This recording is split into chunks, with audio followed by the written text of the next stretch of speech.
Halo teman-teman investor, di video kali ini kita akan melanjutkan video pembahasan di minggu kemarin ya, yang dimana kita bicara mengenai pensiun di saham. Thumbnailnya seperti ini. Nah, bagi teman-teman yang belum menonton video tersebut, saya sarankan untuk tonton dulu videonya ya, karena video ini sekali lagi adalah lanjutan video yang kemarin. Jadi kalau teman-teman belum nonton video yang kemarin langsung nonton video ini, takutnya nggak nyambung. Di video tersebut kita bicara mengenai cara passive income di saham, dan salah satu yang harus kita perhatikan adalah kelolaan kita ya, yang dimana kalau misalkan kita punya kelolaan 1 miliar atau 2 miliar dengan kenaikan yield 20%, maka kurang lebih itu bisa kita jadikan acuan atau kita bisa pakai untuk menghidupi biaya hidup kita selama 1 tahun ya, kurang lebih seperti itu kan ya. Nah, yang jadi PR adalah dana pengelolaannya harus paling tidak di atas 1 miliar. Dan di situ saya juga katakan bahwa untuk mencapai 1 miliar pertama, mau nggak mau kita harus menabung.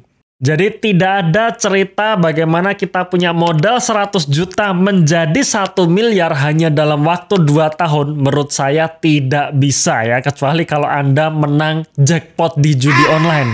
Jadi sekali lagi 1 miliar ya, menuju 1 miliar pertama mau nggak mau harus menabung. Nah, di video kali ini saya akan simulasikan bagaimana caranya kita bisa menabung konsisten sampai akhirnya menuju ke 1 miliar pertama.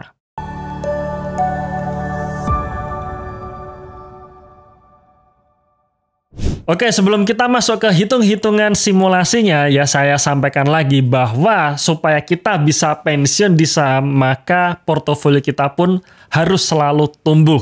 Untuk itulah kita perlu punya target kenaikan portofolio. Nah, bagi kita yang memang kondisinya adalah sibuk, nggak punya waktu, nggak bisa memantau market secara harian, maka kita sarankan kita masuk ke sisi investasi jangka panjang ya, atau menjadi seorang value investor.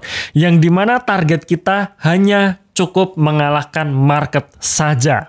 Alias, saya selalu mematok kepada diri saya sendiri bahwa ketika kinerja portofolio saya adalah IHSG plus 10%, buat saya itu sudah cukup.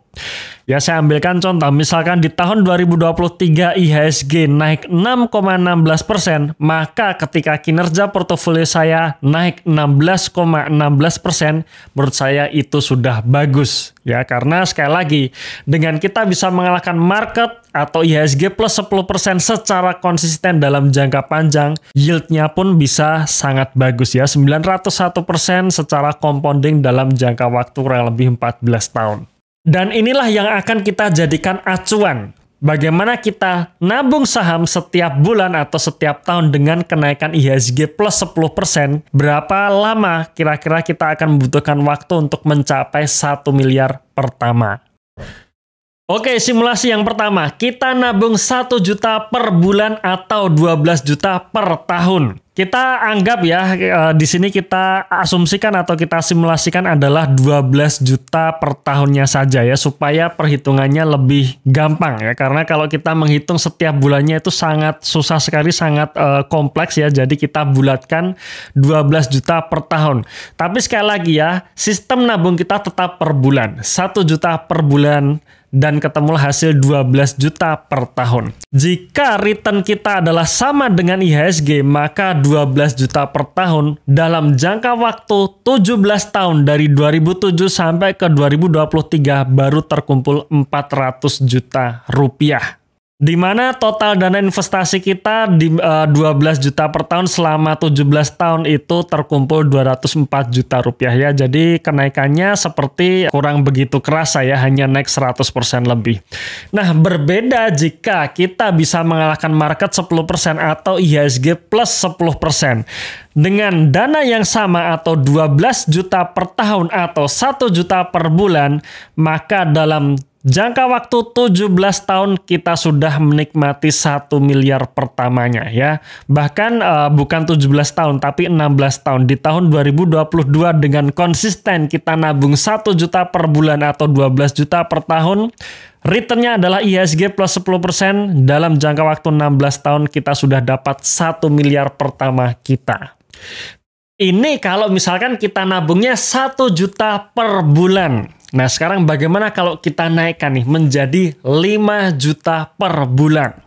Kalau 5 juta per bulan, maka hitungan dalam 1 tahun adalah 60 juta per tahun. Kalau kita bisa nabung 60 juta per tahun, maka kita butuh waktu yang lebih sedikit atau lebih pendek untuk mencapai 1 miliar pertamanya. Anggap saja misalkan return portofolio kita adalah sama dengan IHSG, ya, maka dibutuhkan waktu sekitar 13 tahun untuk mencapai 1 miliar pertama kita. Ya, kita nabung 5 juta per bulan atau 60 juta per tahun dengan return yang sama dengan IHSG, maka dana tabungan kita atau modal kita terkumpul 780 juta dan ditambah dengan return yang sama dengan IHSG, tabungan kita menjadi 1,1 miliar rupiah ya. Jadi ini adalah modal ya, total dana investasi ini maksudnya adalah modal dan di sini adalah return terakhirnya.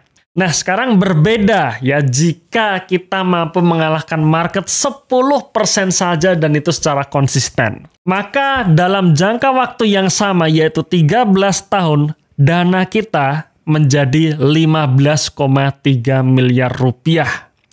Perbedaannya yang sangat-sangat signifikan di mana kita hanya perlu mengalahkan market 10% saja secara konsisten. Jadi otomatis ya, makin besar kita menabung setiap bulannya, maka makin besar pula potensi untuk ke 1 miliarnya ya. Maksud saya adalah makin sedikit waktu yang diperlukan untuk mencapai 1 miliar pertamanya. Maka kalau kita mau hitung-hitungan lebih pendek lagi di mana kita mampu nabung 5 juta setiap bulan atau 60 juta per tahun dengan return IHSG plus 10%, hanya dibutuhkan waktu 5 tahun saja ya. Dari tahun 2019 sampai akhir tahun 2023 sudah masuk 1,3 miliar rupiah alias 1 miliar pertama hanya dalam waktu 5 tahun dengan yield konsisten IHSG plus 10%. Apakah yield IHSG plus 10% ini bisa selalu kita dapatkan? Menurut saya jawabannya bisa. Kenapa? Karena saya sendiri juga sudah merasakannya. Memang sebelum tahun 2020 saya belum disiplin untuk mencatat kinerja portofolio saya ya. Cuman waktu itu hitung-hitungan saya adalah juga masih bisa mengalahkan market. Mulai tahun 2020 saya baru disiplin untuk mencatat kinerja portofolio saya dan saya bersyukur dalam 4 tahun terakhir kinerja portofolio saya selalu di atas market. Di mana yield saya tahun 2020, 2021, 2022, dan 2023 selalu di atas rata-rata market ya. Bahkan di 3 tahun terakhir di atas 20% dibandingkan IHSG itu sendiri. Nah, kalau saya bisa selalu beat the market setiap tahun, saya yakin teman-teman juga bisa.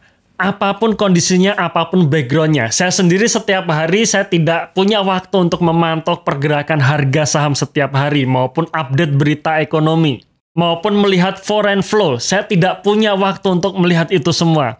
Yang saya lakukan hanyalah buy and hold. Beli perusahaan bagus di harga murah dan kita berikan waktu yang cukup supaya harga sahamnya pada akhirnya sampai ke value-nya. Nah, buat kawan-kawan yang baru mulai investasi saham, jangan lupa untuk disiplin mencatat kinerja portofolio. Karena itu sangat penting supaya kita tahu portofolio kita sebenarnya naik atau tidak. Bagi teman-teman yang ingin belajar cara menghitung kinerja portofolio yang benar, teman-teman bisa menonton video kami tentang cara menghitung kinerja portofolio. Ya, linknya ada dalam deskripsi box atau di komen pin dan itu gratis. Hanya bulan Januari ini saja. Jadi pastikan teman-teman jangan sampai terlewat untuk mengetahui cara menghitung kinerja portofolio yang benar. Oke, sekian video kali ini. Terima kasih sudah menonton video ini sampai akhir. Tunggu video kami selanjutnya dan salam passive income.